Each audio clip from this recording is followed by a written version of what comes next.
Samburu. Na kama nilivyokuwa nimekugusia hapo awali ni kwamba hii leo tunaangazia ugonjwa wa meno kuoza ama ukipenda tooth decay. Manake ni tatizo ambalo linaathiri watu wengi katika taifa letu la Kenya. Nilikuwa najaribu kuangalia takwimu ama statistics zinasema kwamba hapa nchini Kenya 34.3 34.3% ya watu wazima adults wako na matatizo ya meno yao kuoza ama kutoboka. Alafu kwa watoto unaambiwa kwamba ni mbaya zaidi, manake kwa watoto hasa walio chini ya umri wa miaka 5 unaambiwa kwamba 46.3%, 46.3% ya watoto meno yao yameoza ama yametoboka. Ni kwa sababu gani? Na ndipo sasa tuko na Daktari Hodho Ali asubuhi ya leo ili kwamba tuweze kuelewa. Pengine tunapoanza tu moja kwa moja, daktari, wewe kama daktari unapoona takwimu kama hizi ama statistics kama hizi inaashiria nini ama ni kipi ambacho kinakuja kwenye fikra zako? Statistic yenyewe inashtua zaidi kwa sababu inamaanisha aidha ya kwanza watu wazingatii usafi zao ya kinywa ama pia madaktari ni wachache sana. Yes. Haya, pengine kwa kuelewa tu moja kwa moja tunapozungumza kuhusu huu ugonjwa wa meno kuoza ama tooth decay inamaanisha nini? Meno kuoza ni hali ambapo bakteria waliopo mdomoni wanavunja utando ama plaque kama hiyo chakula yenye inabaki kwa meno kutokana na sukari hasa yenye umekula. Sukari hii hubadilishwa kuwa asidi na hiyo bakteria. Sawa. Hiyo bakteria ikishabadilisha sukari kuwa asidi, nayo meno huanza kulainika. Inamaanishwa kwa kimombo inafahamika kama demineralization. Inamaanisha madini ya meno inatolewa na meno inaweza kuwa rahisi sana. Hatimaye inaanza kuchomoka ama kuchimbika na hiyo asidi na mashimo zinaanza kutokea. Hai, asante sana kwa ajili ya kuweza kuliweka hilo wazi ya kwamba kumbe kuna asidi ambayo inatengenezwa pale. Alafu asidi baadaye inaanza kuharibu yale meno. Swali jingine ambalo tungependa kuweza kujiuliza, ni kina nani ambao wako katika hali ya hatari ya kuweza kuupata huu ugonjwa? Kwa sababu tukiangalia takwimu tunaona kuna watu wazima ambao wanaathirika, alafu tunaona kwa watoto pia inaathirika, na kwa watoto hata imezidi. Ni kina nani ambao wako katika risk zaidi? Kila binadamu wako kwa riski ya kupata meno kutoboka. Haswa mtu mwenye hapigi mswaki vizuri ama mtu pia mwenye ako na genetikia si mzuri sana ama mazingira yenye umetoka, tuseme kama maji ni chafu ama maji yenyewe iko na madini zaidi, inaweza sababisha meno kuathirika zaidi ya wengine. Kitu ambacho kiko interesting zaidi ni kwa watoto. Mbona tunaona ya kwamba kwa watoto statistics ziko juu ya kwamba 46% ya watoto, na ukiangalia umri ni chini ya miaka 5. Ni kwa nini? Ama uende kawa ni sababu gani ambazo zinachangia? Mbona watoto wanaathirika zaidi na huu ugonjwa wa meno yao kutoboka au meno yao kuoza? Kwa sababu kwanza kabisa watoto hawawezi kupiga mswaki wenyewe vizuri. Sawa. Pia mzazi anaweza kuwa haelewi kama meno inafaa kusafishwa mara 2 kwa siku, ama mtoto hawezi weza kujisafishia meno vizuri. Sawa. Pia walezi wengi ama wazazi hawana utaalamu ya kufahamu kuwa kuna vyakula vinasaidia ama vinazuisha meno kuoza. Kama kwa mfano kutumia sukari za viwandani ama kula machakula nyingi za dukani zinasaidia meno kutoboka. Sawa. Ama chakula za asili kawaida kama maharage, maziwa, nyama zinasaidia kuzuia meno kutoboka. Sawa. Pia watoto wengi wanapenda vitu venye viko na sukari, vitu vitamu, peremende, chocolate. So ni rahisi sana mtoto kukula zaidi na mzazi kutojua, inakosa madhara kwa meno yake. Kitu ya pili, pia mtoto pia kama watoto wachanga sana wanalalishwa na chupa ya maziwa yenye iko na sukari ndani. Ama juisi, unajaribu kumbembeleza mtoto halali, so unatumia sukari ama maziwa kusaidia mtoto halale. Sawa. Hiyo inasaidia.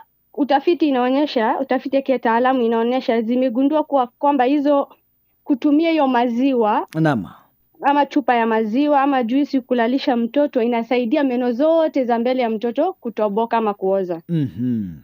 Sasa kama mzazi anafaa, kama mzazi ama mwenye analea mtoto. Naam.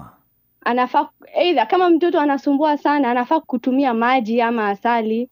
Kwa sababu asali si sukari yenye inaweza haribu meno. Sawa sawa? Naam. Ama mtoto tu kumbembeleza without kumlalisha na hiyo chupa ya maziwa. Yes. Haya, msikilizaji, dakika 20 iweze kugonga mida ya saa 3 saa za Afrika Mashariki. Ikiwa ndio kwanza unajiunga nasi, tupo katika kitengo cha Siha Njema. Tunazungumza na Daktari Hotho Ali. Ni mtaalamu inapokuja ni katika afya ya meno, ama ukipenda dentist, katika hospitali ya rufaa ya kaunti ya Samburu. Hii leo tunaangazia ugonjwa wa meno kuoza ama kutoboka, kwa Kiingereza wanaita tooth decay. Kama uko na swali lolote ambalo ungependa kuuliza kuhusiana na masuala ya meno, hii nafasi ipo wazi. Unaweza ukazungumza nasi aidha kwa kutumia nambari ya simu, nambari ya SMS na mitandao ya kijamii yote ikiwa ipo wazi. Radio Washe, hello. Hello Rajaje. Kamano na Rio, habari ya Maunarok? Maunarok salama kabisa, baridi mingi. Ni kila mahali naona hiyo baridi imetapakaa, lakini tunashukuru Mungu katika yote. Karibu sana. Leo mko na mzuri sana. Mimi naona. Naam, uko na swali ambalo ungependa kuuliza kuhusiana na masuala ya meno? Ndio nilikuwa nasema hiyo ni swali mzuri manake. Juu meno naona kama kuna shida ambayo inatokanga kuhusu hii mabrush ama kitu fulani. Naona hii brush ya miti. Ile ya kitambo. Naona kama hiyo ndio iko sawa. Na tena kuna ile ukoo. Ukoo ya hiyo shida ya meno inakuanga. Sijui tutafanyaje kwa sababu hii madawa ya Colgate hiyo naona kama inachangia pale nyingine. Wacha tutamuuliza daktari tusikie. Sawa. Haya, asante sana Kamano na Rio natoka sehemu za Mau Narok, kule katika kaunti ya Narok. Natumai daktari umeweza kuyapata hayo maswala ambayo ameweza kuyaibua. Nimeipata vizuri sana. Haya, na pengine unaweza ukaiaddress, manake ndo tujue kama ni ukweli yale ambayo anasema ama si kweli. Manake wakati mwingine unakuta kwamba tumejitengenezea dhana wenyewe na wakati mwingine pengine ni mambo ambayo si ya kweli. Kwa hivyo utaweza kutupatia mwelekeo kuhusiana na swala hilo. Naona kuna simu nyingine hapa inabisha. Radio Washe, hello. Hello mtumishi. Yes mchungaji, Bwana Yesu asifiwe. Amen. Habari ya salabani?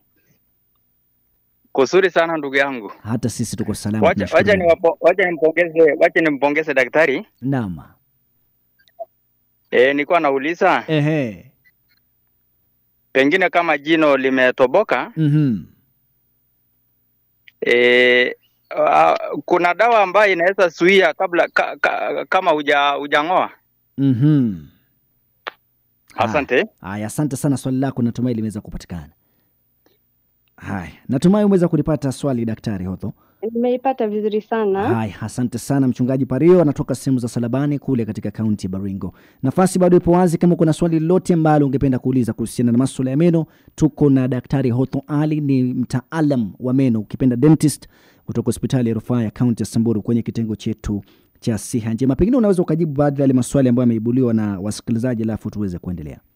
Kwanza maswali ya kwanza ya umuhimu wa mswaki ama brush. Naam. Brush unatumia only kwa muda wa mwezi 3 peke yake. Sawa. Baada ya miezi 3 ndio unatakiwa kubadilisha. Unafaa kubadilisha mswaki ya meno. Sawa, because bacteria inabaki kwa hiyo mswaki wa meno. Sawa. Ya pili, si lazima utumie brush. Sawa. Kutumia miti ama maji safi ama kitambaa bado inaweza kusafisha meno. Sawa. Lakini amesema pia kutumia dawa ya Colgate. Colgate iko na madini inaitwa fluoride. Sawa. Dawa ya Colgate iko na madini inaitwa fluoride na ni muhimu sana. Kuzuia meno kulainika ili asidi isikule. Sawa. Sasa ni vizuri sana utumie dawa yenye iko na fluoride. Kwa sababu kitaalamu utafiti imefanywa. Meno zenye zinatumia madini ya fluoride inaweza withstand ama kukaa bila kuchomeka na asidi. Kushinda meno yenye hautumii madini ya fluoride. Sawa. Pia hakuna shida kama hauna brush, unaweza tumia mswaki wa miti. Sawa. Umuhimu ni kusafisha kinywa. Sawa. Aya, swali la pili. Kinywa alikuwa anauliza kama kuna dawa. Ameuliza kama iwapo jino kabla kama kuna dawa muhimu zaidi ni lishe bora number 1, chakula za asili. Naam. Na kutunza meno zako kwa kupiga mswaki. Aha. Na kama meno ishatoboka unafika kwa daktari kwa sababu meno kutoboka inatiba. Sawa sawa? Naam. Daktari anaweza kuangalia hiyo meno na kuisafisha na kuiziba vizuri. Sawa sawa? Aha. Lakini kama imeoza zaidi meno inaweza enda ikatolewa, lakini mwishowe anafaa kureplace hiyo nafasi yenye meno imetoka. Sawa sawa? Hai, asante sana. Huyo ni Daktari Hotho Ali, ni mtaalamu wa meno, msikilizaji, kutoka hapa katika hospitali ya rufaa ya County Samburu. Radio Washe, hello. Hello Baba JT. Yes, Grace, habari ya Loberer? Loberer ni mzuri. Mungu. Hata sisi tuko salama, tunashukuru Mungu. Karibu sana. Salamia daktari. Nasalimika pia, asante sana. Asante. So daktari, ningependa kuuliza ya kwamba kuna machino ambayo inauma mtu na mpaka inalazimu utoe, lakini hajatoboka, ni chungu sana. Na meno inatoka bila kutoboka. Hiyo ni ugonjwa aina gani sasa? Kuna ugonjwa mingi sana za meno. Sawa sawa? Ya kwanza ni ugonjwa ya meno yenye meno inatoboka. Ya pili ni ugonjwa ya ufizi. Sawa sawa? Ama gums kwa ufizi, gums. Sawa sawa?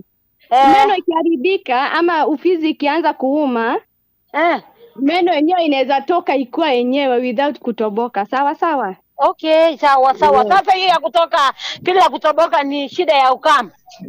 Gums, yes. Haya, sawa, asante. Na dawa yake ni nini sasa? Unafaa kuja hospitali, meno zitaoshwa na ziangaliwe vizuri. Sawa. Asante daktari. Karibu sana. Aya, shukrani za dhati. Naitwa Grace kutoka sehemu za Loberer ni kule katika kaunti ya Baringo. Asante sana kwa ajili ya swali lako. Natumai ya kwamba umeweza kupata majibu. Pengine daktari, ni kuregesha nyuma kidogo. Ni vitu gani hasa ambavyo tunaweza kusema kwamba vinasababisha meno kuoza? Najua kwamba uliweza kugusia kwamba sukari, lakini pengine kama kuna vyakula, pengine kama kuna dawa za kulevya kwa mfano ambazo zinachangia. Ningependa uweze kutupatia kama orodha ya vitu ambavyo tunavifanya kwa kawaida kila siku, pengine hatujui na huenda ikawa vinasababisha meno kuoza. Lakini kabla hivyo, naona kuna simu nyingine hapa, acha tuweze kumsikiliza. Radio Washelo. Radio Washelo. Yes, Hilary, habari ya Iten? Mzuri sana Iten. Naam, pia sisi tuko salama. Karibu. Daktari. Yes. Good morning. Good morning. How are you? Very fine. Yeah. Swali langu ni ile. Unaona wazee wetu wenye miaka 70 na kwenda juu. Hawako wanapiga mswaki meno. Hawako wanaosha. Lakini hakuna mwenye alitolewa meno. Alafu ukiona saa kisasi hiki. Hata mtoto mdogo. Naona meno anang'olewa. Sawa sawa. Nini imefanyika hapo katikati? Haya, nitajibu hiyo maswali. Haya, asante sana Hilary kutoka sehemu za Iten. Asante sana kwa ajili ya swali lako. Anauliza, jamani, mbona zamani wazee wetu hawakuwa na hii miswaki ya kisasa, hawakuwa na hizi dawa, lakini meno yao yalikuwa yana nguvu, hawakuwa wanang'olewa? Nini ambacho kimebadilika na hivi sasa daktari hakuna jibu? Kwa hivyo daktari, unaweza kujibu hilo swali, alafu pia vile vile tuweze kuangazia ni vitu gani ambavyo vinasababisha meno kuharibika. Wazee wa kitambo walikuwa wanakula chakula mzuri sana. Sawa sawa? Naam. Chakula yao ilikuwa lishe bora sana. Naam. Sawa sawa, ilikuwa chakula yenye haina sukari mingi. Na ni chakula ya kiasili. Sawa sawa? Naam. This generation watoto wa saizi. Chakula mingi ni za viwanda. Sawa sawa? Chakula ni za viwanda, zimeprocessiwa excess, haina madini. Naam. Zimejaa sukari. So unaona mtoto anapoteza meno zake zote. Na watu wa kitambo hata bila kuosha meno walikuwa wanatumia sukari ndogo sana. Na ya kwanza tulisema sukari ukiongeza na bakteria ndio ina cause nini? Asidi. Kweli kabisa. Sawa? Naam. So chakula kama ina sukari mingi, hata ukiwacha kuosha meno bado unaweza kukaa na meno zako melele. Sawa sawa? Lakini saa hizi kwa hii generation ama hii era tuko, viwanda zimejaa, sukari imejaa, na chakula haina rotuba kabisa. Sawa sawa? So ni vizuri mtu aoshe kinywa chake vizuri sana. Sawa sawa? Haya, asante sana. Pengine kuregesha nyuma sasa, nilikuwa nimekuuliza vitu gani ambavyo huende kwa tunavitumia kila siku na vinachangia kwa meno kuoza na kutoboka, na pengine hatujui. Ya kwanza. Naam. Sema sukari, sawa sawa. Aha. Sukari ya kawaida ambayo tunatumia kwenye chai.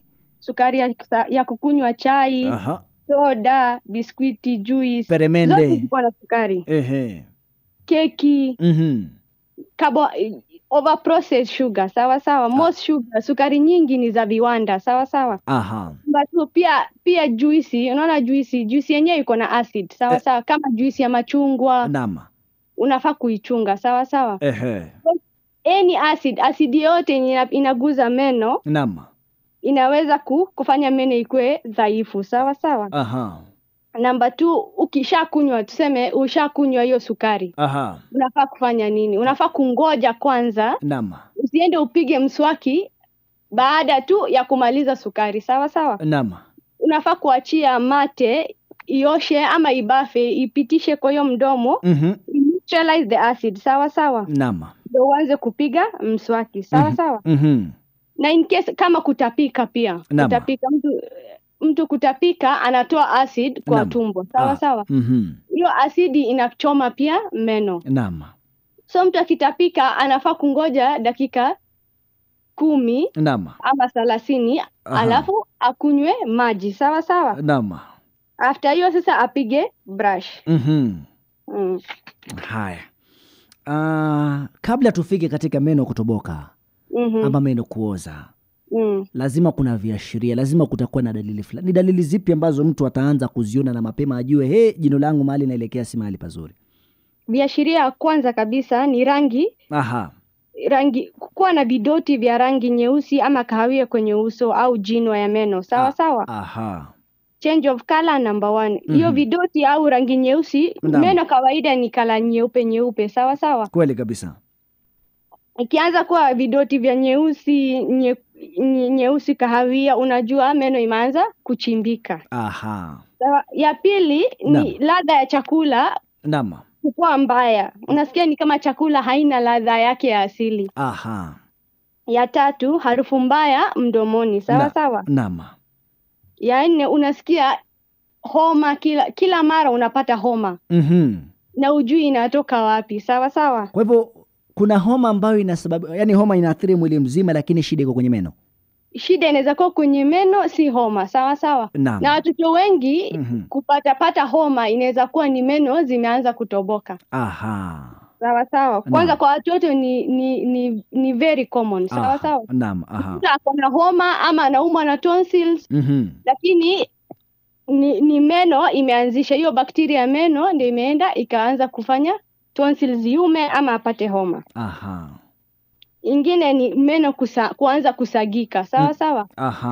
Ukitafuna unaona meno inaanza kutoka kipande, sawa sawa. Ingine ashiria ingine ya kwanza kabisa, kiashiria ya kwanza, maybe ukipiga brush mswaki mdomo unaona. Naam. Unapopiga brush kwenye kinywa, ufizi inaanza kutoa damu, sawa sawa. Inamaanisha hapo meno imeanza ama hiyo process imeanza kuanza ya meno kuoza, sawa sawa.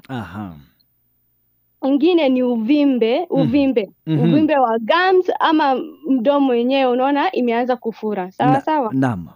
Na mwisho kabisa, meno yenyewe kuwa na uchungu zaidi. Maybe unakunywa something baridi ama moto, unasikia uchungu, maumivu imezidi kabisa, sawa sawa. Naam. Haya, asante sana Daktari Hodho. Naona kuna simu nyingine nabisha hapa, acha tumpe nafasi msikilizaji aweze kuuliza swali. Radio Washelo. Robert, habari Baragoi? Salama tena. Haya, karibu, swali lako ni lipi? Sasa chochote ambayo tunakula hata kama ni maziwa ni asidi kwa meno. Kwa hivyo hakuna asidi. Naam. Ni maji peke yake. Chochote tunakula, nyama, nini, ni asidi kwa meno. Hiyo dawa ya meno. Ile dada alisema ukimaliza tu kula chakula. Kula mswaki. Ukimaliza kukula chakula upige mswaki. Ukimaliza tu kula chakula chukua mswaki. Tutamuuliza daktari atuambie kama ni ukweli. Alafu na kusugua sasa hiyo meno yako, na kusugua na kuchukua kitu zala unachoma hapa katikati na toa ile chafu iko ndani. Ukikaa tu bila kufanya hiyo kazi. Naam. Yangu meno yako itaharibika, itakuwa ni rangi nyingine tofauti, itakuwa na kutu. Naam. Yeah. Asante sana Robert. Haya. Daktari, utaweza kutupatia mwelekeo, tuambie kama ni ukweli jinsi Robert anavyosema? Kwanza ni vizuri kupiga mswaki. Lakini ukishamaliza chakula. Naam.